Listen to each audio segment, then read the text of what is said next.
সন্তান বাহিরে যাওয়ার সময় অবশ্যই অবশ্যই 3টি দোয়া পরে তাকে ফু দিয়ে দিবেন। আমাদের অনেকের সন্তান স্কুল কলেজ বিভিন্ন জায়গায় যায়, অনেক মায়েরা এ সময় কি পরে ফু দিয়ে দিবে সন্তানকে?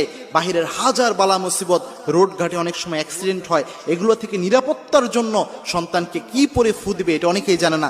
অবশ্যই 3টি পরে সূরা পরে সন্তানকে ফু দিয়ে দিবেন, 3টি দোয়া পরে। এই 3টি দোয়া রাসূল সাল্লাল্লাহু আলাইহি ওয়াসাল্লাম নিজে প্রেসক্রাইব করেছেন এবং অত্যন্ত অথেন্টিক হাদিস, সহিহ হাদিসের মাধ্যমে এই 3টি দোয়া প্রমাণিত। রাসূল সাল্লাল্লাহু আলাইহি ওয়াসাল্লাম, সাহাবা একরাম এই 3টি আমল করতেন। প্রথম যে দোয়াটা রয়েছে এটা তিরমিজিতে হাদিস এসেছে, রাসূল সাল্লাল্লাহু আলাইহি ওয়াসাল্লাম নিজে বলেছেন।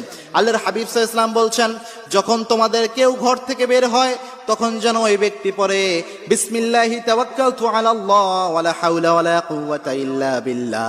এই দোয়া পড়ে যেন নিজের মধ্যে ফু দেয়। এটা যদি পড়তে পারে ওই ব্যক্তিকে আল্লাহ নিজে হেফাজত করে দেয়। সুবহানাল্লাহ। কোনো ব্যক্তি যদি ঘর থেকে বের হওয়ার